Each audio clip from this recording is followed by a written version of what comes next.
So I am back at the Biltmore estate. I haven't been here in 10 years, and when I first came here, I absolutely fell in love with this. I think this is one of the most beautiful conservatories I've ever seen. How long have you been working here? So I'm going on 8 years here. Yeah. So a lot has changed in 10 years. That's the idea. We don't want our guests to come back and see the same thing every time. Yeah. I mean, displays change out about 4 times a year.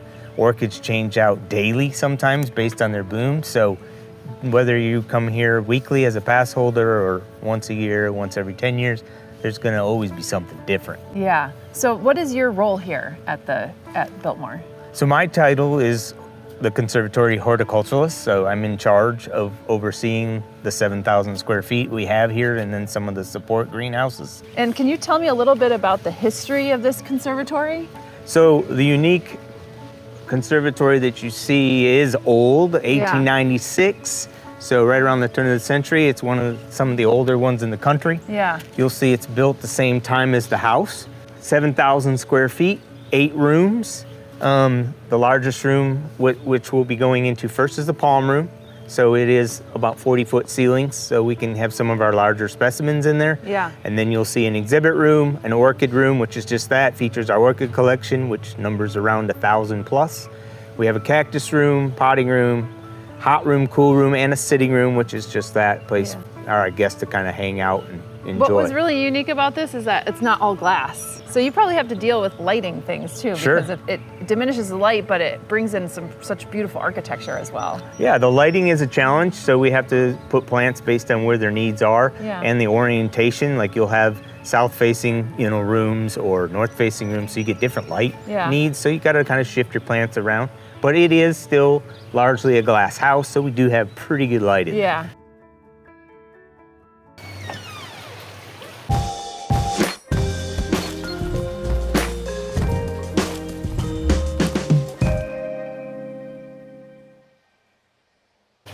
Man, you really packed it.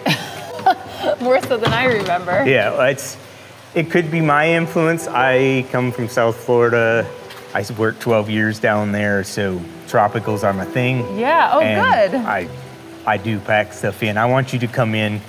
I don't like to see blank space. I like you to feel like you're walking through a jungle almost. Yeah.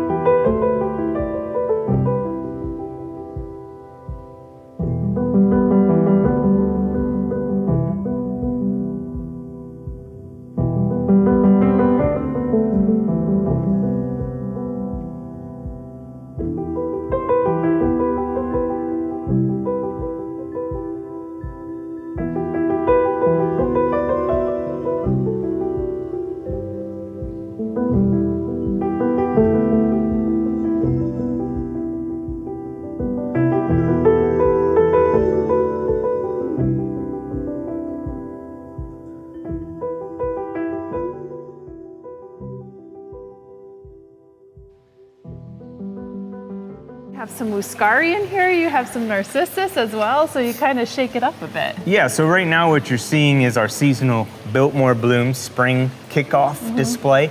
So you're gonna see a lot of spring bulbs, and those will change.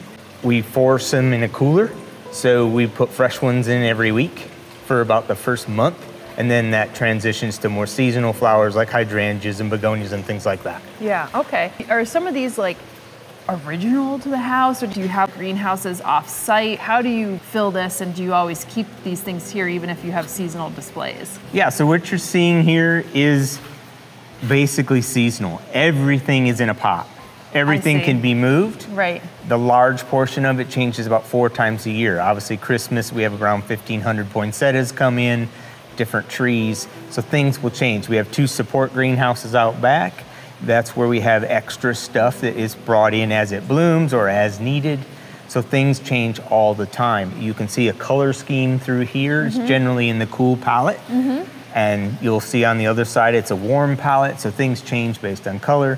Our Brunfelsia tree here was just brought in this week just because it was blooming. Yeah. So when it's done blooming, it'll be pulled and maybe something else will be featured. And I see that your Stramanthe is actually in flower too, which is kind of cool. You can see the flowers up And there. I don't think generally people see that when they buy it as a house plant in the store. It's a little, 6-inch pot, and you really need to see it in all its glory like that when it's flowering. Right. You can kind of see the ginger lineage or cousin to gingers.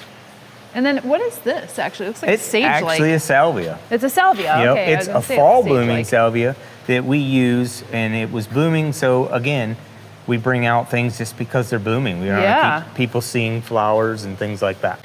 Some beautiful begonias, fatzias, right? Yep. Fatsia japonicas. And this is a bromeliad. So bromeliads I use a lot, and the bromeliads are great for a house plant just because of their needs as far as light and water. They can be used pretty easily as a house plant. We use them a lot because you can't get anything bigger bang for your buck for color. Right. We can make trees out of them. You'll see a chandelier down here made out of them. It's just a great plant for us. That's cool. So you get to be a little artistic, not only just in the setup, but you could in the display as well. Sure. What you see here is basically one part horticulture and one part floral. So we have a base planting, and then we bring in those kind of creative art elements, so the floral part. Do florists work here, or do the horticulturalists serve as the florists? In here, it's just horticultural team. Yeah, and then in the house, we do have floral. Okay. Now, is this a ginger as well? Or it is. Okay. That's a costus. A costus. Okay, I didn't see it starting to spiral yet. They sometimes call that pine cone ginger just because of the resemblance. These palms are pretty amazing. So the palms stay here, or they're also in pots? No, like I said, everything's in pot. Even the large Bismarck palm is in a box and can be moved off the island if needed. Man, you got some cool gingers in here. Yeah, that's an alpinia. So that's an alpinia down there as well. Okay. Alpinia purpurata, and then this is just a variegata form.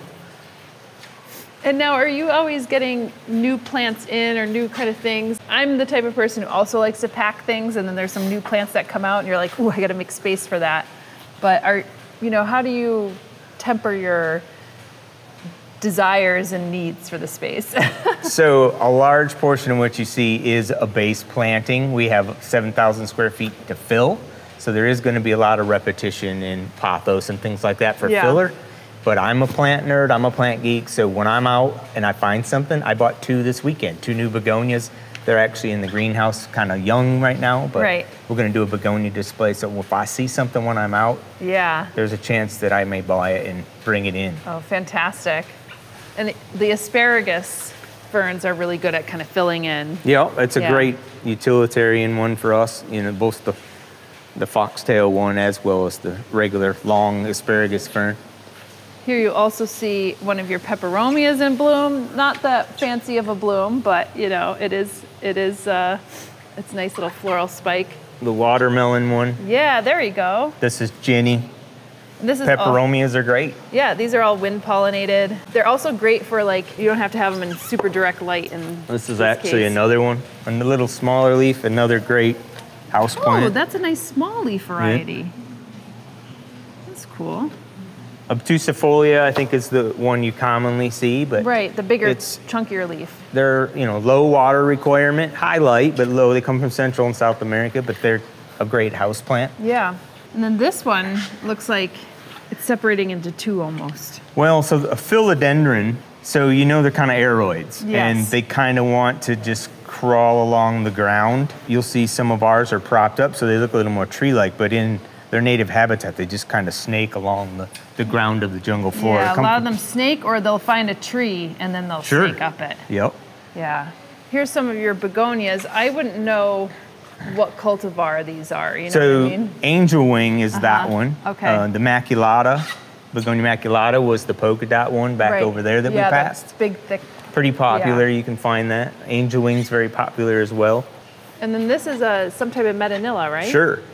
Probably the most popular one because thus its name, Medinilla magnifica. Ah, yeah. So it has got the biggest and most, spectacular bloom out of them. We do have about 3 different species in here. We have Camungii over here in the orchid room as well as Myriantha down the way. But it's definitely a great one. It comes from the Philippines.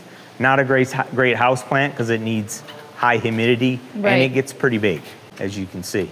It's nice because you do feel like you're walking through a jungle. You have your canopy, your sub-canopy, and then your kind of great herbaceous layer here. And you can kind of see our color palette change. Now we went to more of a hot, warm color palette.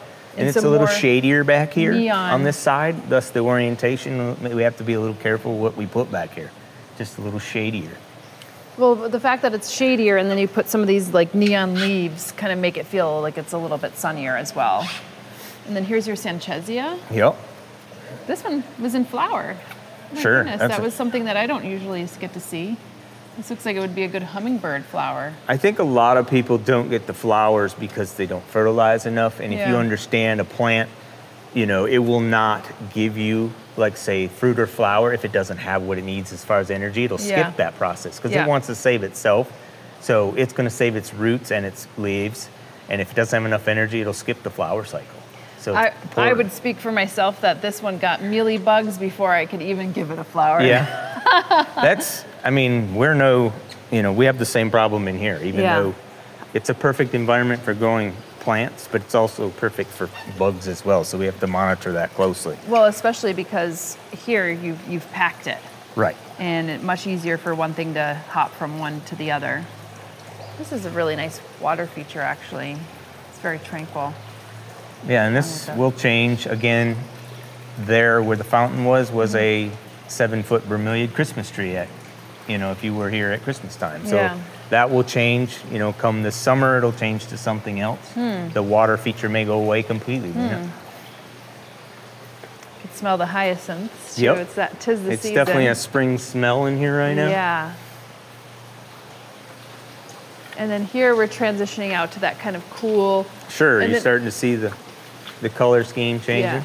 What kind of Another bromeliad, so this one comes from Brazil. It's an Alcantara odorata. It's phenomenal. A great color. Gives that same kind of structure and color as like agave americana, you know what I mean? It serves that purpose, but in a more, kind of tropical or subtropical environment. That's why you notice we use bromeliads a lot, just for the architectural structure of them. Right. The color and the ease of care. You see the chandelier up here that we fabricated out of, there's gosmanias, there's bromeliads, tillandsias, you got the xerographicas, which come from Mexico. Yep.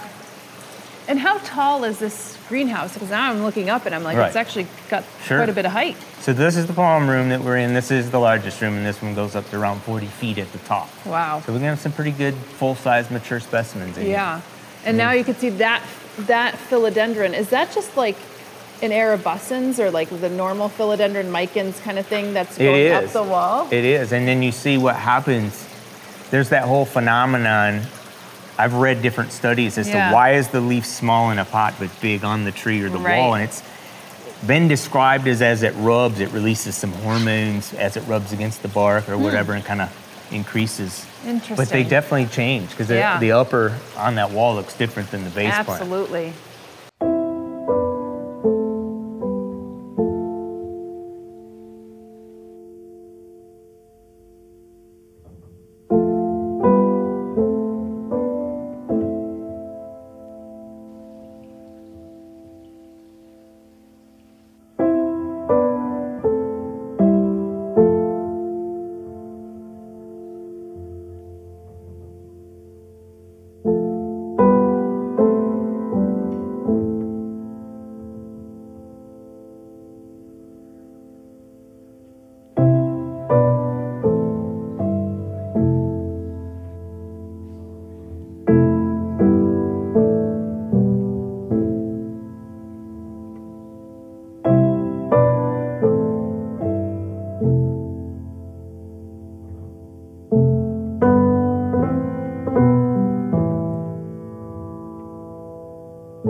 This is kind of cool. What's this? Yeah, so this actually comes from South Africa. It's called Pycnostachys, or witch's hat. Again, we want to have flowering plants in here year-round. This one comes from South Africa. So what we do is if you have some plants that are 180 degrees to our climate, so this one blooms at an off time. And it's blue, which is great too. Yeah, I came back from one of the greenhouses and they had a lot of South African bulbs, that were blooming, but it was very lovely to see. Yeah, this is a new one for me. Yeah, that's new for me too. I've only had this for, I think I bought it this last fall, so it's new for us, but we're always looking for stuff that blooms when we are a little down on flowers, so that's a good one. So now this is the exhibit room. So, you know, again, this room's very cool palette. This is a seasonal room that just showcases flowering plants for that time of year. This display is just put up. So this is more of like a Japanese-esque kind of display, but this actually gets shifted out. It won't always be a Japanese feel. It could, you know, there was a Christmas tree in here, obviously at Christmas time. This will all go away in about a month and something else will come in. Actually, the doors will open up once it warms up, so that will, you know, change a little bit. It's such a pretty greenhouse. It's just like I remembered it. Mansia, another one from South Africa. So you can kind of see that South Africa is nice right now because it's blooming where a lot of things aren't. Yeah. And this one changes color as it starts to fade, right? Yeah, some of the different ones will change color. So yeah, this is just a seasonal room showcasing obviously spring right now. Ooh, look at this guy. Yeah, great Vanda orchid. As a good way to see, you know, that's a misconception. So people think things grow in pots because that's the way they bought them at the store, but most orchids are epiphytes, and that is really shows you how they grow. And are you just watering here? Is there a misting system in here? Are you watering just with a hose? Do you have like an RO system? I'd love to understand that. So what you see here is completely watered by hand by 2 people every day. Wow. Because not everything needs water. You have to understand the plant's water needs. It may be overcast and cloudy, so your water changes from week to week. So we water this by hand every day so we can go through and monitor what needs it and what doesn't. That one, obviously, the Vanda orchid behind you gets watered every day. And are you using just like kind of well water? Like what's the watering, like is it reverse osmosis? Are you taking rainwater and filtering it, or is it just like straight up? Nothing fancy as far as the water. We're just pulling it straight out of the reservoir, but we do fertilize and use an injector system. So it depends on the time of year. Obviously this time of year, the fertilization is backed off. And as things progress in the summer, we're watering and fertilizing once a week. Great.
All right, you're seeing a lot of tulips and very coral colored. It's another hyacinth. Hyacinths. Yep, that one's called Gypsy Queen. That's a really pretty color. There is a yellow one, Gypsy Princess. That's kind of like the color of the pollinator garden that I have. so I'll take a note of that cultivar. And here's some of your aglaonemas and some aspleniums. And here's a slightly larger leaf pepper. No, this is a clusia. A little, yes, the little dwarf. That's the little one that they'll often use in bonsais. Yeah, that's fascinating because that threw me off for a second until I felt the leaf. You know, you can kind of see that resemblance. Yeah. There's another one of the peperomias there. So that's the obtusifolia, just the variegated one. It's going really variegated right there. And I see you have some plectranthus and your coleus coming in here now too. Yep. So again, we're going for some color, trying to mix it up. Coleus is great. You can't get a better plant for color than coleus. Yeah, you can't, and also for cuttings, they're so forgiving. Sure, we have an entire master plant in the support greenhouse over here that you can see. Probably 40 to 50 different varieties, and those are our master plants, so that if we need something in a design, we can go in there and take cuttings off of those. Yeah, that's great. So we have that whole kind of an art palette to work with. I like how you call it a master plant, because some people call it a mother plant, you know what I mean? Master, mother, it's all good. And this is another ginger. Which one is this? That one, it's another Alpinia. Yeah.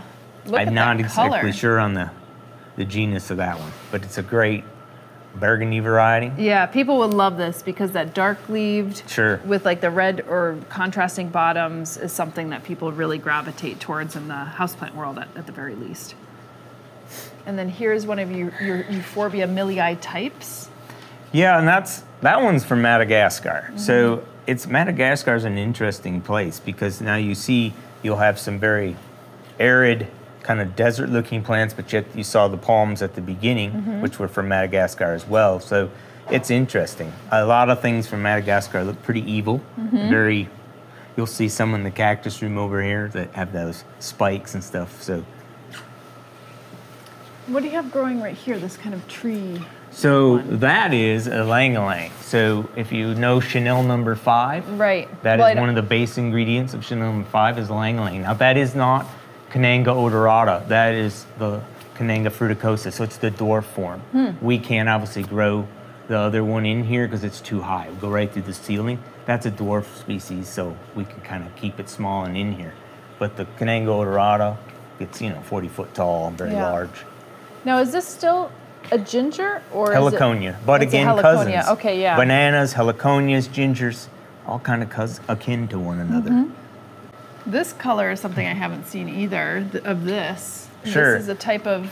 Well, I'm going to see if you get this right because it does not resemble what it actually is. It looks a little more Dracaena-like or something, but it's actually a bromeliad. I was going to say, I think it's a type of bromeliad, but it's because some of those bromeliads have those, like the acmeas have those spikes. And it is. It's a Thionensis, so you can look that one up. I love it because it's a little bit different structure than typical bromeliads. Most of the bromeliads have more of that spiky look, where that one has a little fatter leaf and a little more I like that you purposely put it next to the yellow Dracaena. It actually reminds me of the red, I think it's called red feather or something. It's a hosta that has the same kind of color top and it has these red petioles on the bottom. It kind of reminds me, and I do that sometimes too, where I'm like, these kind of all look alike, but they would never maybe grow next to one another, so.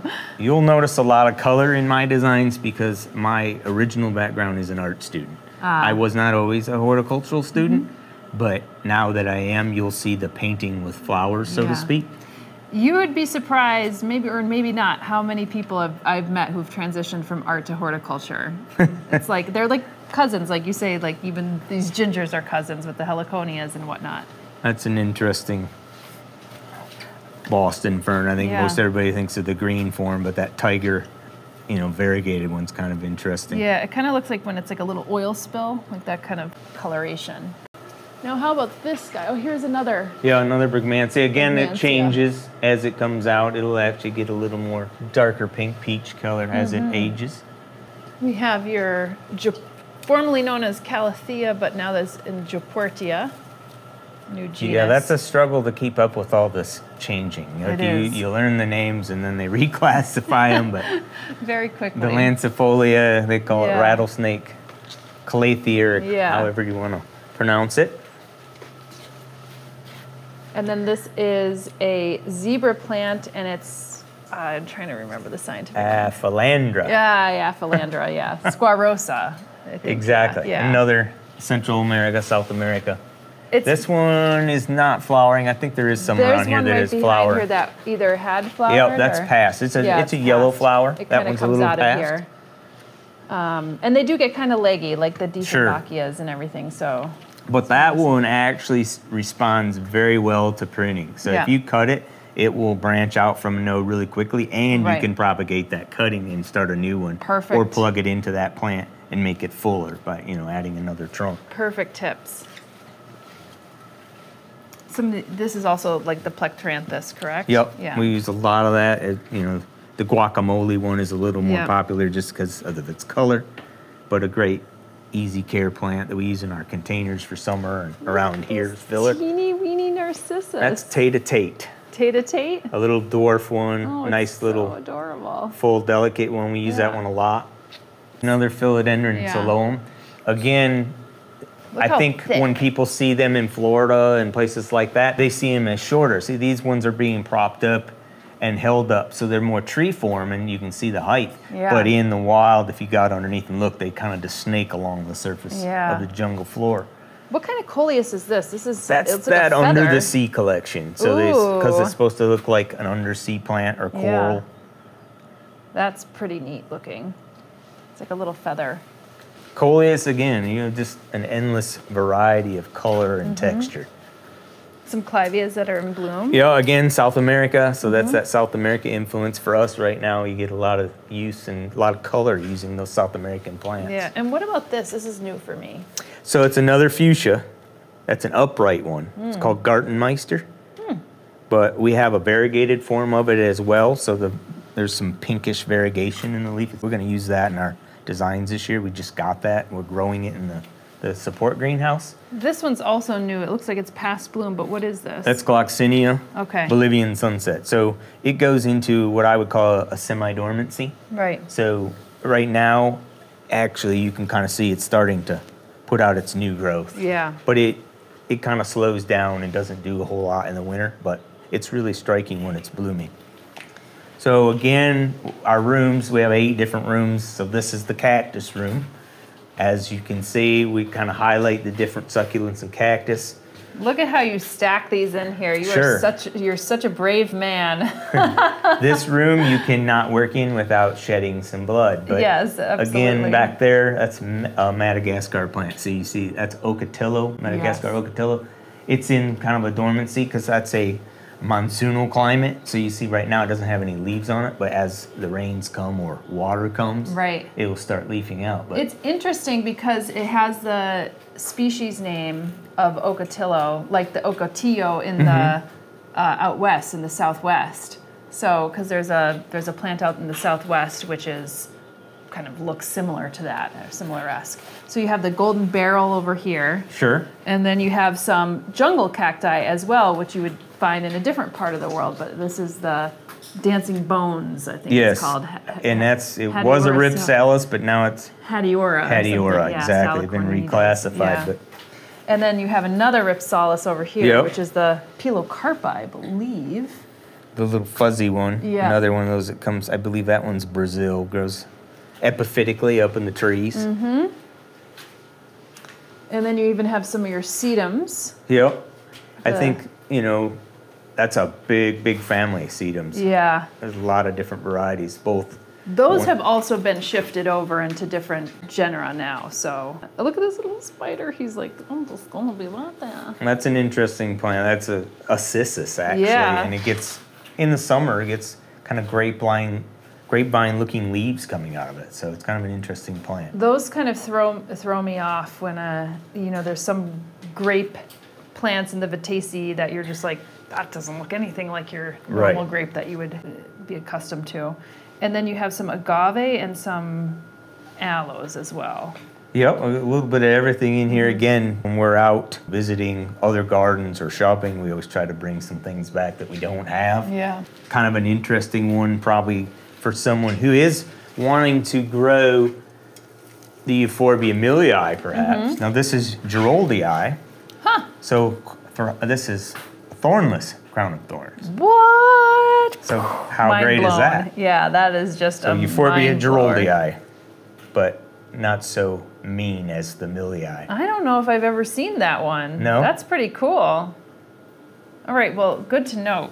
I know a lot of Euphorbia millii collectors because they really focus on those colorful bracts, Sure. you know? There's a lot of variation. And is this like a mimosa behind here? That's acacia. Acacia, okay. And it is flowering. You see the little palms up there? Yep, the little yellow flowers.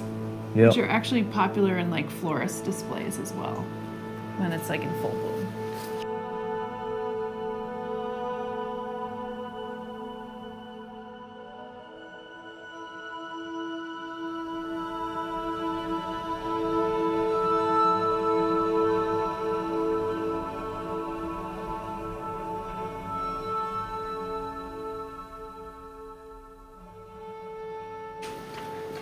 Very cool.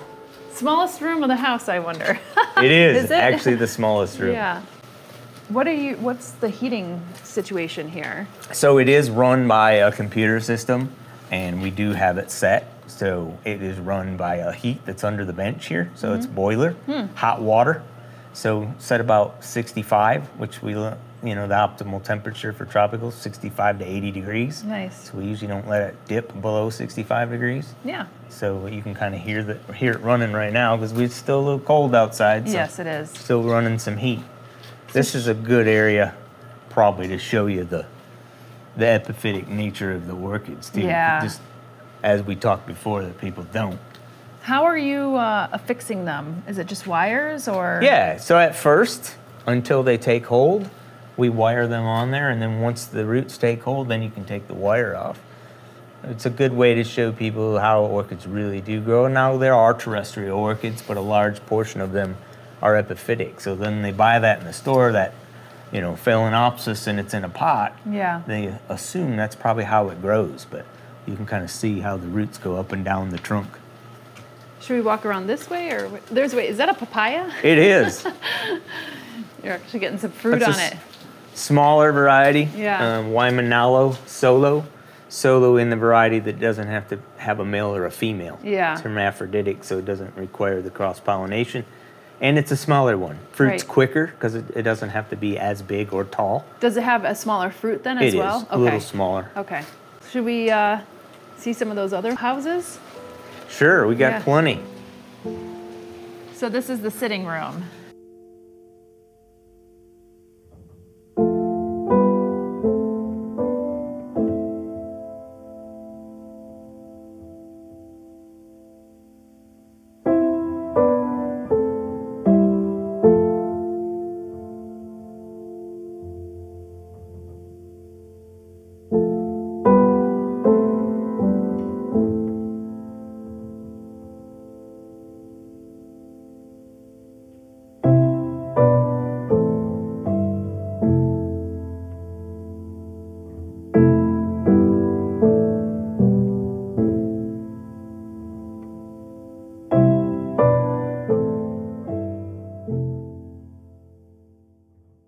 Yeah, so this room, as you can see, with furniture, is set up just like a traditional Victorian sitting room. Yeah. And it is an area where people can, after walking around the conservatory, kind of come in and relax. We will feature musicians in here for spring so they can listen to some music and just relax.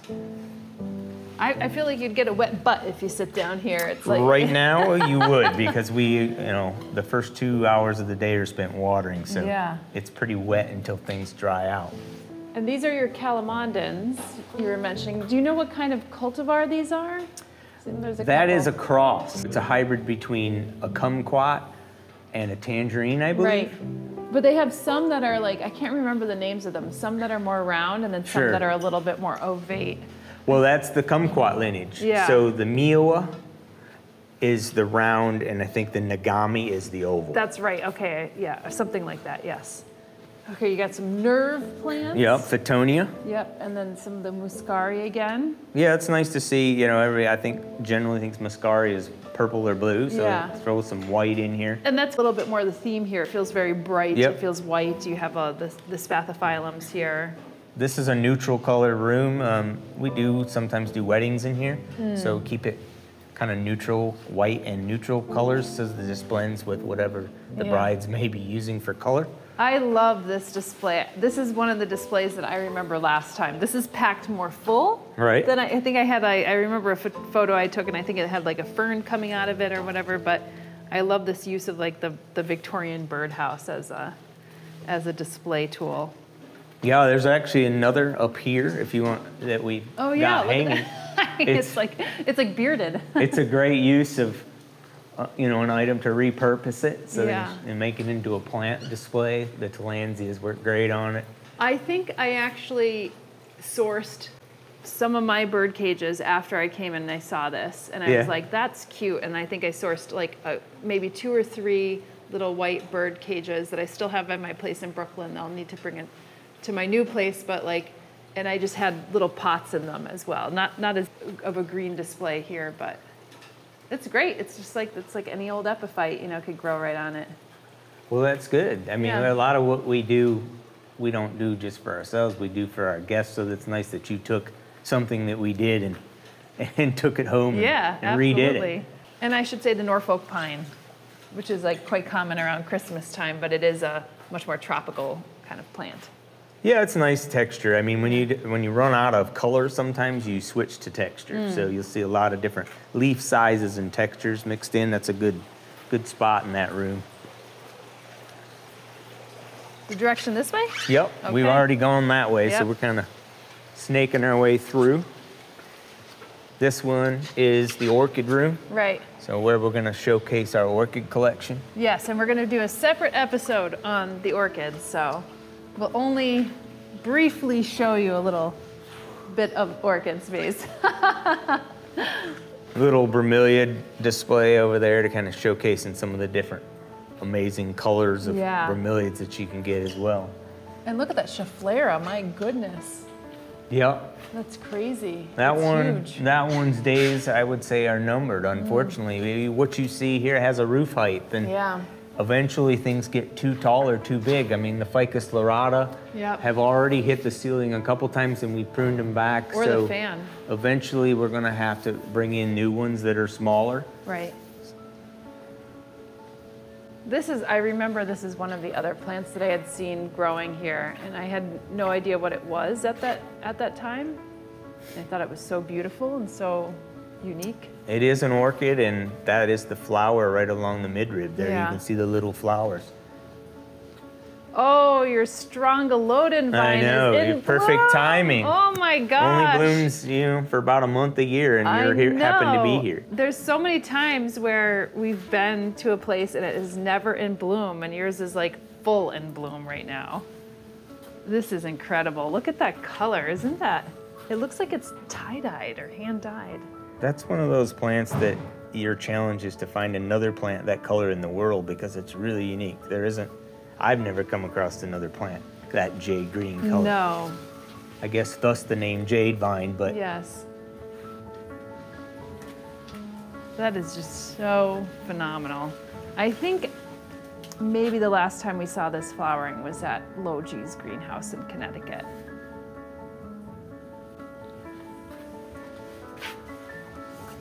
That one's pollinated by bats, and it's from the Philippines. So Philippines, you'll see a lot of the plants that come from there, like nepenthes and stuff.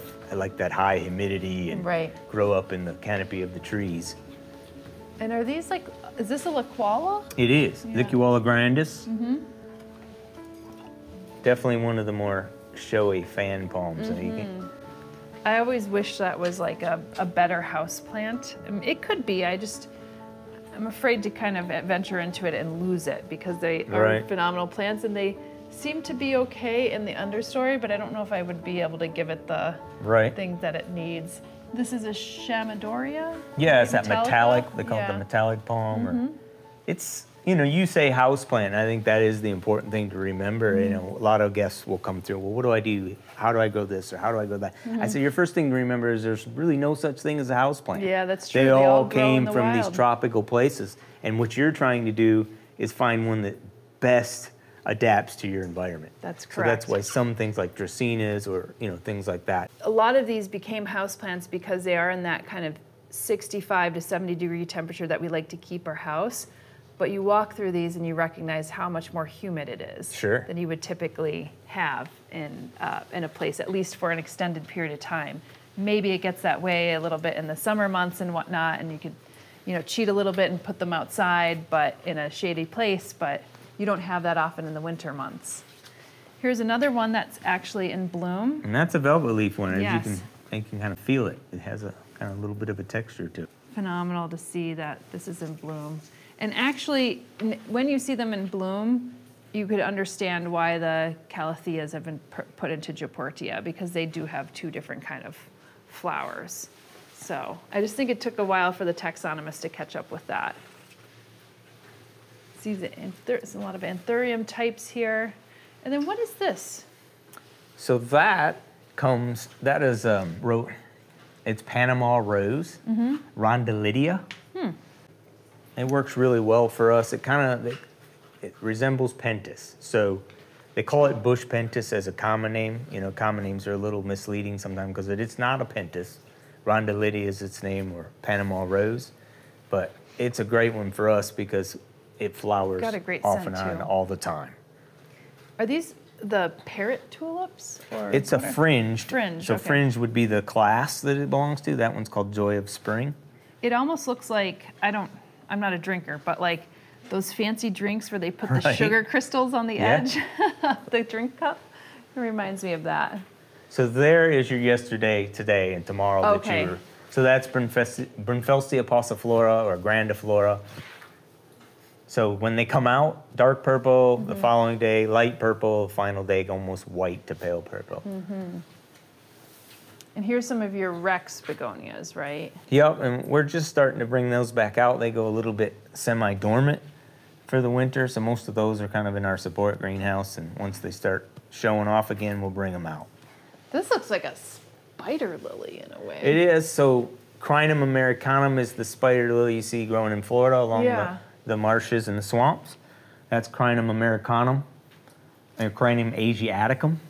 It's so tree big. crinum. Yeah. So that's the variegated form. Wow. Really impressive. One last room. Yeah, we skipped part of that room, but we'll go here. So this is some Hoyas. basically our final room that we've gone through, but this is our little potting room. What do you think? Do you think these are nice and sugary? Oh, it is. It's like a little candy. This is your Pubicalyx, I guess, is in full bloom. Those are from Mexico, you know, like at Dreyer. I think that's probably why it's such a popular houseplant to the houseplant collectors, because it can be grown pretty easily in a house because of that dry need. Yeah.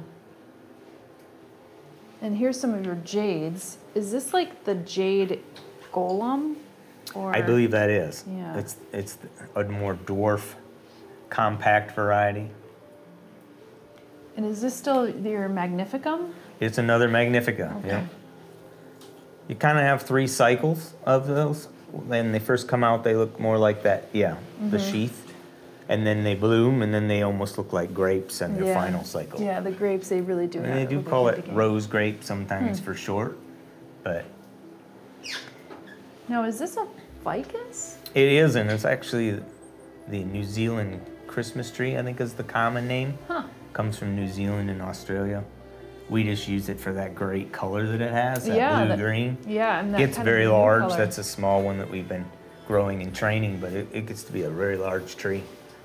Your amaryllis, kind of surprising, a little late. Yeah, this is really, if you think about it, the time that they would naturally bloom. Yeah, right. We do a great display at Christmas, and force for Christmas. So these ones are just blooming naturally at their springtime when they would normally do it.